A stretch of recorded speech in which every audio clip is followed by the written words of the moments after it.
Hello everyone, हम लोग पढ़ रहे हैं क्या, रक्त परिसंचरण तंत्र के बारे में पढ़ रहे हैं। रक्त परिसंचरण तंत्र को हम लोगों ने देखा। इसमें हम लोगों ने देखा, पिछले वीडियो में हम लोगों ने देखा कि अलग अलग जीवों में हृदय कितने भागों में बटा होता है। हृदय जहां भी रहेगा वह एक सिर्फ पंपिंग मशीन की तरह कार्य करता है ना। तो यहाँ पर हम लोग मानव हृदय को देख रहे हैं। मानव हृदय के बारे में जानते हैं, यह वक्ष गुहा के अंदर होता है ना। बाएं तरफ थोड़ा झुका हुआ होता है और यह जिस जगह पर होता है तो दोनों फेफड़े के बीच में बायां फेफड़ा जो हमारा है वहां पर एक गड्ढा जैसा स्ट्रक्चर होता है जिसको कार्डियक नॉच कहते हैं, उसी में यह उपस्थित रहता है। हृदय खास मांसपेशी कार्डियक मांसपेशी से बना हुआ है, अनैच्छिक तरह का है। यह इसे हम लोग नियंत्रित नहीं कर सकते हैं। हमारा हृदय 1 मिनट में 70 से 72 बार धड़कता है ना। यानी कि हमारा हृदय फैल और सिकुड़ दोनों जाता है ना। कितना, तो लगभग फैलना और सिकुड़ना दोनों मिला करके जो है वह 75 बार ये कर लेता है। कब, तो हमारा हृदय हर समय हर मिनट। तो ये जो है हमारा, अब यहाँ स्ट्रक्चर को हम लोग देख रहे हैं। तो स्ट्रक्चर में क्या है कि स्ट्रक्चर में हम लोग देखते हैं कि सबसे पहले हृदय जो है यह 4 भागों में बटा हुआ है। ऊपर वाला भाग ये जो हो गया अलिंद हो गया, ये भी अलिंद हो गया। इसको बायां अलिंद कहते हैं और इसको दायां अलिंद कहते हैं। उसी तरह से नीचे जो है यह दायां निलय और यह जो है बायां निलय। इस तरह से हमारा हृदय कितना भाग में, 4 भाग में बटा हुआ है।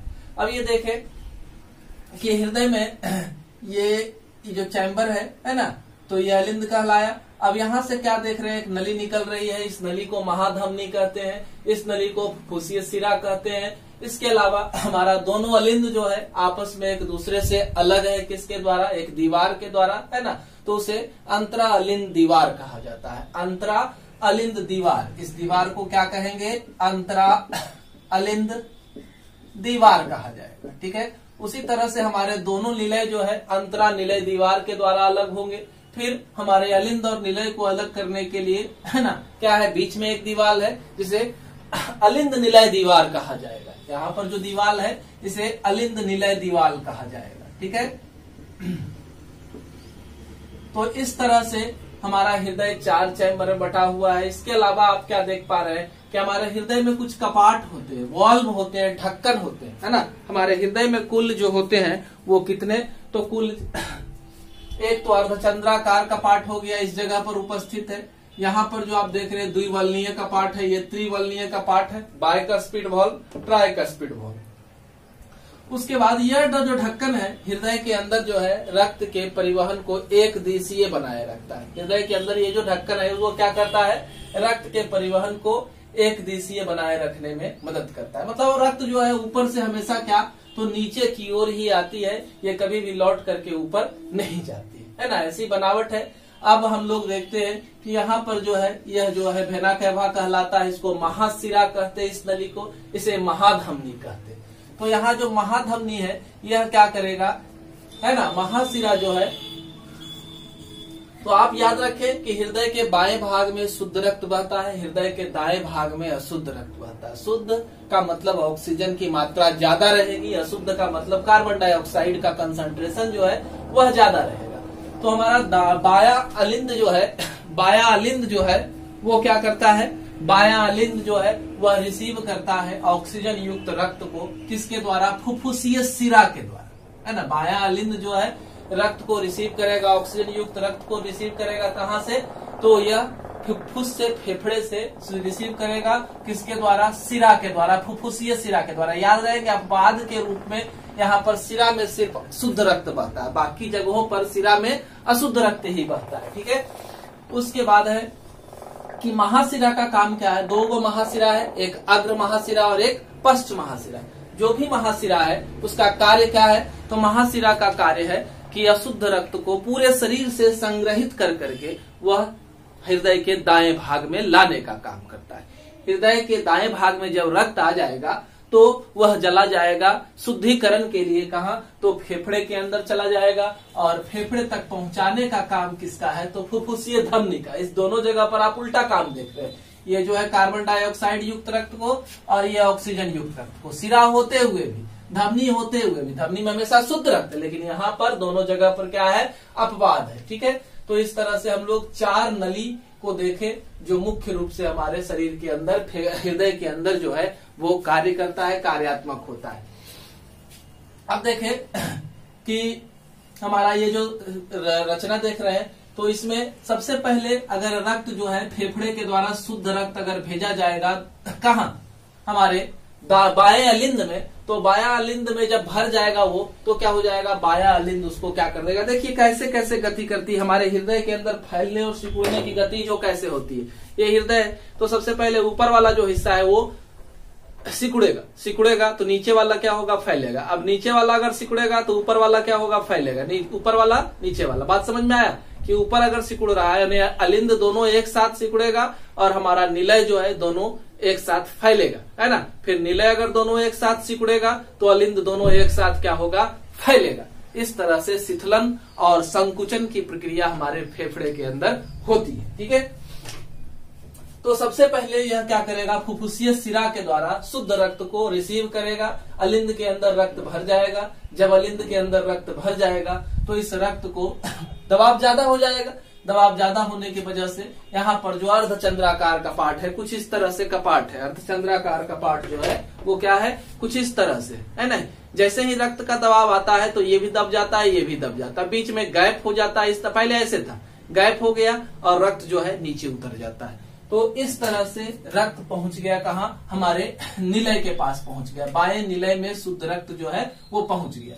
जब निलय के अंदर पूरा रक्त पहुंच जाएगा, है ना, तो पूरा ये भर गया। अब पूरा भर जाएगा तो हम तो कह रहे हैं कि हृदय के अंदर रक्त का परिवहन जो होता है वो है एक दिशीय होता है। तो जब ये भर जाएगा तो रक्त को वापस ऊपर भेज देगा, तो जी नहीं।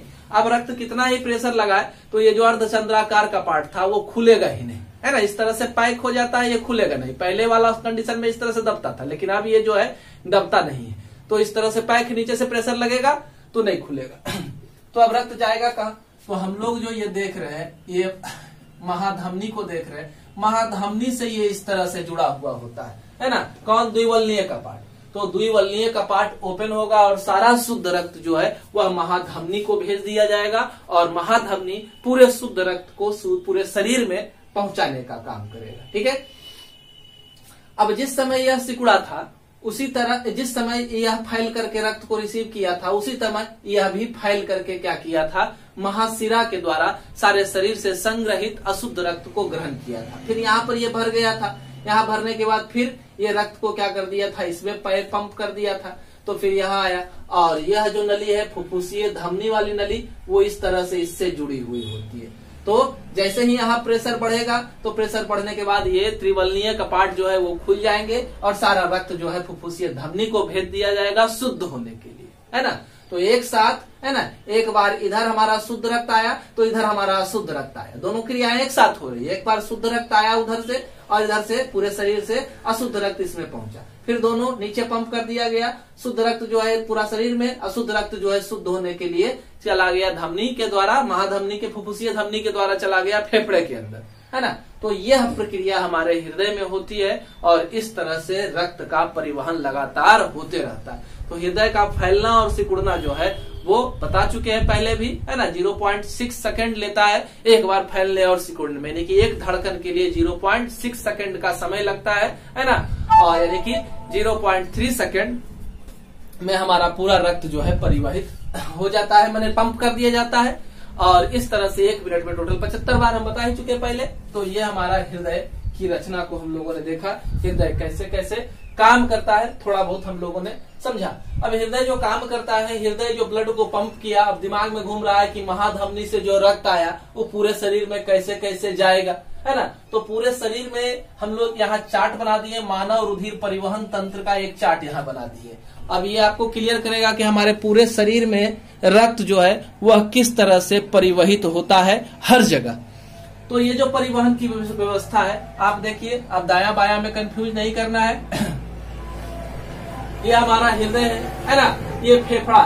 तो सबसे पहला फेफड़ा जो है वह शुद्ध रक्त दे रहा है, किसके द्वारा, तो यह जो नली है उसके बारे में हम लिख चुके हैं कि यह फुफ्फुसीय शिरा है। वह नली कौन सी है, तो फुफ्फुसीय शिरा है। तो फुफ्फुसीय शिरा, पल्मोनरी वेन कहिए, है ना। तो उसके द्वारा ये रक्त जो है शुद्ध रक्त हमारे हृदय के इस भाग में आया, ठीक है। पहले शुद्ध लेकर के चलते हैं, पूरे शरीर वितरित करते हैं। अब देखिए यहाँ पहुंचने के बाद यह निलय में गया और निलय से वापस पंप कर दिया गया कहाँ, तो यह महाधमनी में पंप कर दिया गया। ये जो नली आप देख रहे हैं इसमें रक्त को क्या कर दिया गया, पंप कर दिया गया। तो रक्त महाधमनी में पहुंचा। महाधमनी को पूरे शरीर के अंदर रक्त को पहुंचाना है ना, तो पूरे शरीर के अंदर तो ये हमारे दोनों हाथ और फिर सिर और गर्दन तक रक्त को पहुंचाएगा। इसके लिए अलग अलग धमनियां मौजूद होते हैं। जानते हैं धमनी में शुद्ध रक्त बहता है, तो सिफेलिक आर्टरी जो है वो हमारे दोनों हाथों में शुद्ध रक्त को पहुंचाने का काम करेगी। कैरोटिड और ब्रांचियल आर्टरी, कैरोटिड और ब्रांचियल आर्टरी जो है हेड और नेक में शुद्ध रक्त को पहुंचाने का काम करेगी। फिर रक्त जो है हेपेटिक आर्टरी के द्वारा, है ना, धमनी के द्वारा यह पहुंच जाएगा कहाँ, यकृत के अंदर। फिर जो है रक्त गैस्ट्रिक के द्वारा पहुंच जाएगा कहाँ, तो गैस्ट्रिक के द्वारा पहुंच जाएगा अमाशय के अंदर, है ना। कहाँ पहुंच गया, अमाशय के अंदर चला गया। ठीक है, अब अमाशय के अंदर चला गया।